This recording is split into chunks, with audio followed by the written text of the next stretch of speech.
The first major elections since Donald Trump returned to the White House have been a serious blow to him and his party. But the stunning result in New York also stands as a sharp rebuke to the Democratic Party leadership, which has mostly failed to resist Trump's far-right agenda. Across the country, hundreds of elections took place for mayors, governors, city officials, judges, and school boards. The Democrats won the key contests, the governorships of New Jersey and Virginia, and the all-important mayoralty of New York City. These victories gave Trump and the Republicans a bloody nose. But it was New York that truly shook the establishment. With the highest voter turnout in decades, Democratic Socialist Zohran Mamdani won with 50.4% of the vote, comfortably ahead of both the disgraced former governor Andrew Cuomo, who lost the Democratic nomination but ran anyway, and the Republican Curtis Sliwa, who limped home with just over 7%. Trump, who initially backed Sliwa, switched his support to Cuomo in a desperate attempt to stop Mamdani. For the first time ever, the biggest city in the USA, like London, now has a Muslim mayor. Before the vote, Mamdani faced an avalanche of attacks. Republicans and the billionaire-owned media smeared him as a communist who had ruined New York's economy. He endured a disgusting barrage of Islamophobia, with Cuomo even suggesting he would have supported the 9/11 attacks. Billionaires threw mountains of money at anti-Mamdani campaigns. Forbes reported that 26 billionaires and members of billion-dollar families from around the country have sunk at least $100,000 each into supporting Cuomo, with a total of over $22 million spent on anti-Mamdani ads. It didn't work. Mamdani swept 4 out of the 5 New York boroughs, including Brooklyn, home to most of the city's Jewish population, where he took nearly 57% of the vote. Despite his outspoken criticism of Israel's war in Gaza and its policies in the West Bank, Mamdani still drew a significant portion of Jewish support. A Fox News poll on October the 16th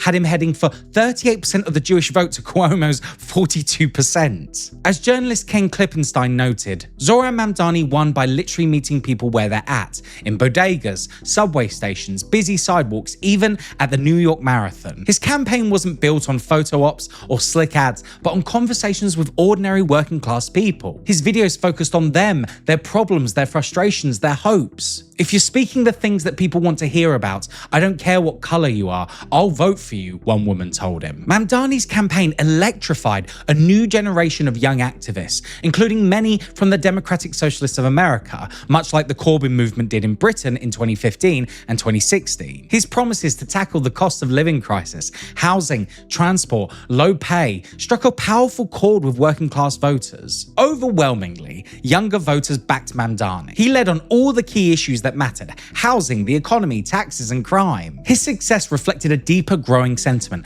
that the system itself is rigged against the working class. Pew Research in 2021 found that 87% of Americans believe the government should ensure clean air and water. 64% think it should provide health insurance for everyone, and 43% said it should even guarantee access to high-speed internet. In the face of a stunning rebuke of anti-trans politics, Democrats won elections nationwide, as Erin in the morning's blog highlighted. There'll be a link in the description below. Some of the largest trade unions endorsed Mamdani, along with the New York Central Labor Council, AFL-CIO, effectively the city's TUC. The detailed breakdown of these elections will likely show an overwhelming generational divide, with young voters leading to global tide of protest against corruption and inequality. The swing away from the Republicans could well foreshadow an even larger one in next year's midterms. These results show growing opposition to Trump's increasingly authoritarian rule, fueled above all by anger over declining living standards. Trump can bluster that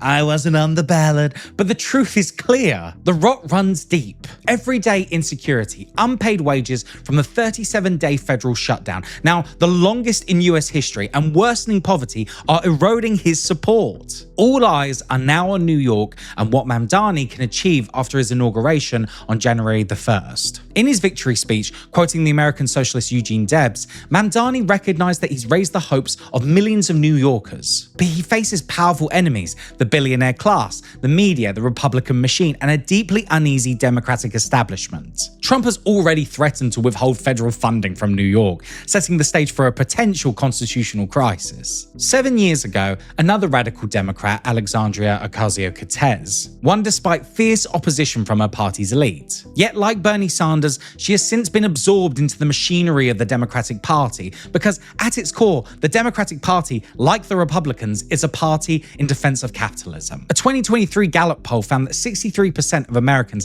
think both parties do such a poor job of representing them that a third party is needed. Whether Mamdani can stay true to his promises depends on the forces that surround him. He's already held private meetings with the rich and powerful, the very people he claims his policies will confront. Any reassurances he offers them will come at the cost of the working class voters who put him in office. And Trump's rage on Truth Social shows the bitter hostility Mamdani will face from Washington. But these elections could also energize trade unions, communities of color, and the growing anti-Trump resistance. But Mamdani must beware the trap of compromise. If he thinks the billionaires will pay for his reforms, he's mistaken. They'll sabotage him at every turn. If he truly wants to honor the legacy of Eugene Debs, Mamdani should use his position to mobilize working class people and the existing trade union movement to build a new political force, a party of labor independent of big business. That would echo Debs far more than secret meetings with financial oligarchs. Thank you very much for watching the video. I hope you enjoyed it. Please make sure you subscribe to the channel and head over to www.lefthorizons.com